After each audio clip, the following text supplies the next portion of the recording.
Tayo tinutulungang mahihirap, hindi tayo totoong sundalo ng Panginoon. Diba ang ganda ng pakiramdam natin ngayon? Lalong-lalo na ang gagwapo ng mga paring kaharap natin.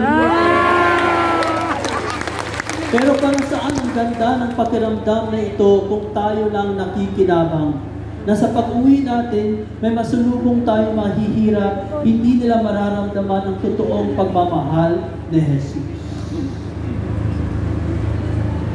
Pag tumingin kayo, parang sinasabi nyo, tama na, Father.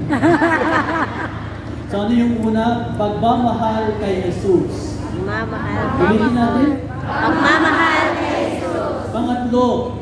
Pagmamahal sa mahihirap. Pagmamahal sa mahihirap. Pagmamahal sa mahirap. Alam nyo, huwag niyong kalimutan ha. Kasi itong korupsyon, itong katiwalian sa flood control program, ang matinding baha sa iba't ibang parte ng Pilipinas, ang unang nahihirapan at ang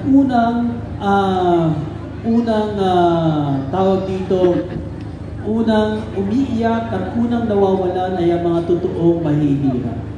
Kaya mag-iingat tayo sa ating mga pagpili at ang ating mga pagpapasya sa araw-araw.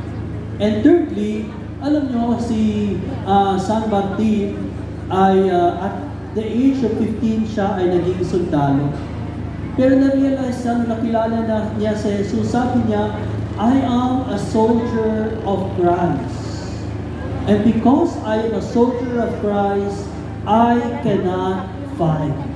Sabi niya, dahil ako ay sundalo ni Jesus, hindi maaaring ako'y makikipag-away.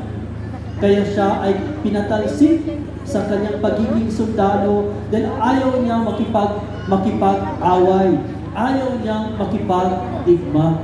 Kaya nga, ang pangatlong sandata ng mga soldiers of Christ ay pagmamahal sa kapayapaan. Ulitin natin. Pagmamahal sa kapayapaan. Mga kapatid, at anong ibig sabihin ng isang taong mapayapa? Ang isang taong mapayapa, ang sabi ng Ebanghelyo, ay taong wala siyang ipagmamalaki sa harap ng Panginoon, kundi ang yumuko lamang at magiging tapat sa Kanya.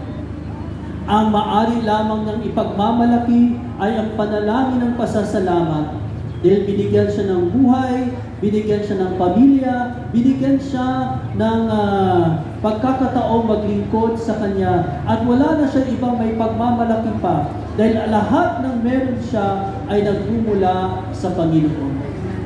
Amen? Amen! Kasi kapag nagmamayabang tayo, kapag nag-uumpisa na tayo nagpapataasan ng ihi, doon nag-uumpisa ang kawalan ng kapayapaan.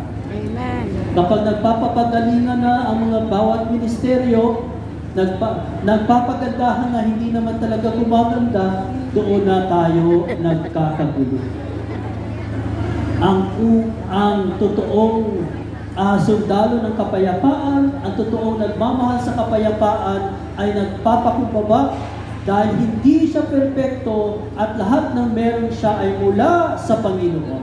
Amen. Amen? Amen. Mga kapatid, soldiers of Christ, kayo ay sundalo ng Panginoon. At naging sundalo kayo ng Panginoon dahil pinili kayo ng Panginoon. Amen. Pero mahiya ka ng konti kapag nagmamayabang ka dahil ang nagbibigay ng kapangyarihan sa iyo at ang lakas ay ang Panginoon mismo. Kung wala siya, wala ka rin ngayon. Amen. Kaya ngayon, sa kapistahan ni San Martin ng Tours, tatlong paalala, mga sandata ng soldiers of Christ. Number 1, pagmamahal kay